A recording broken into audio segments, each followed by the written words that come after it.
Today we are going to be learning about how to simplify fractions. You're going to use what Mrs. Bybee taught you about how to find the greatest common factor to help you find the simplest form of a fraction. Now, words that mean the same as simplifying are reduce, simplest form, lowest terms, and simplest terms. You're going to see all of these on your math problems from here on out, and they all mean that you're going to be simplifying the fractions. And just as a rule of thumb, at the very end of your problem, all of your answers should be in simplest form from here on out, whether you are adding or subtracting, multiplying or dividing fractions. Now, simplest form is when the greatest common factor of the numerator and the denominator is equal to 1. So here's another example of what that kind of looks like. So, as you can see here, we have a whole 1, and that is equal to 1, 2, 3, 4, 5, 6, 7, 8, 9, 10, 11, 12. 12 twelfths is equal to 1. Whenever the numerator and the denominator are the exact same number, it will always be equal to 1. The simplest form is 1. Now, another example, if you had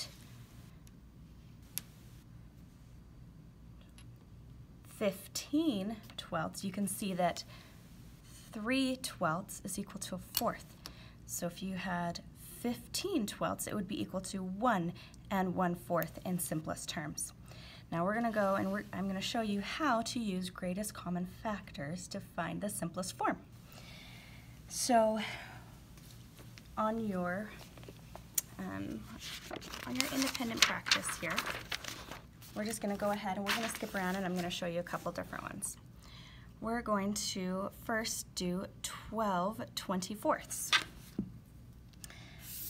So if you had 12 24ths, what you would need to do is find the greatest common factor of both of these numbers. Now you can use the rainbow method or you can use the factor tree. Both of them work. I'm going to use the factor tree. So what numbers can you multiply together to equal 12? Well, that's 3 times 4. 3 is already a prime number, so I'm just going to bring that down. 4 you can split up to be 2 times 2. Now 3 and 2 are both prime numbers, so that we know we've gotten to the end of that. So I'm going to circle that, and I'm going to come back to it. Now, there's multiple ways to split up 24. It doesn't matter as long as your multiplication is correct. It doesn't matter which factors you use. I'm going to use 4 and 6. Now I can split up 4 by doing 2 times 2, and 6 by doing 2 times 3. Now again, 2 and 3 are both prime numbers, so I know I've gotten to the end of my factor tree. So over here, I'm going to write 12 is equal to 2 times 2 times 3. 24 is equal to 2 times 2 times 2 times 3. Now I can see that I have a pair here, and I'm going to write that below. I have a pair here, and I'm going to bring that down. And I don't have another set of 2 up there, but I do have a set of 3. So I'm going to bring that below. Now, just like Miss Bybee taught you, 2 times 2 times 3 is equal to 12. So 12 is going to be my greatest common factor. Now, my greatest common factor I'm going to use to find the simplest form. I have 12 over 24. I'm going to divide that by 12 over 12, because if you multiply or divide by 1, it does not change the value of the original fraction. It just makes it look a little different. What is 88 times 1? It's still 88. What is 88 divided by 1? It's still 88. If you times or divide by 1, it does not change the value of the original number. Now, 12 divided by 1, or 12 divided by 12 is 1. 24 divided by 12 is 2. Therefore, the simplest form of 12 divided by 24 is 1/2. So let's go ahead and let's show you again with a different problem. We have 9 over 25. So again, we're going to have to find the greatest common factor.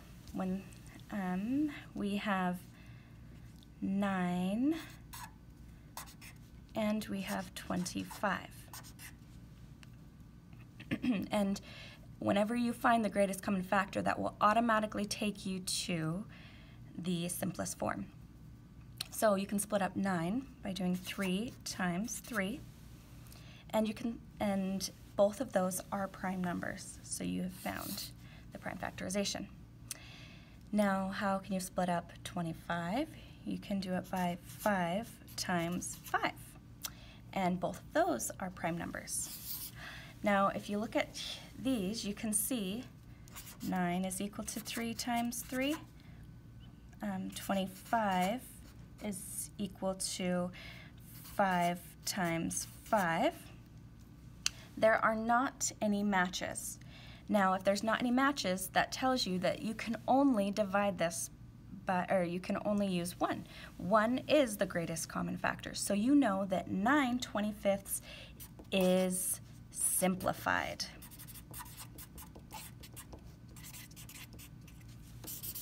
So 9/25 is in simplest form. Now, if I were to, just one more problem,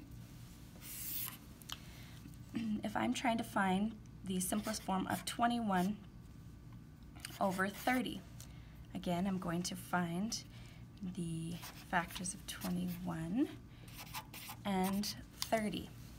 I can split 21 up by doing 3 times 7, and both of those are prime numbers, so I'm going to circle them. 30 I can split up by doing 5 times 6. 5 is already a prime number, so I'm going to bring that down. 6 I'm then going to split up by doing 2 times 3. 2, 3, and 5 are all prime numbers, so I'm going to circle it. Now I have 21 is equal to 3 times 7. 30 is equal to 2 times 3 times 5. Now looking at these, there's not a 2 up there, so I cannot circle that. However, there is a set of 3's, so I'm going to circle that and bring it down. There's not a 7 or a 5 in either of those, so my only common factor here is 3. So 3 is going to be my greatest common factor. I'm going to use the greatest common factor to find the simplest form. So again, I have 21 over 30. I'm going to divide it by 3 over 3.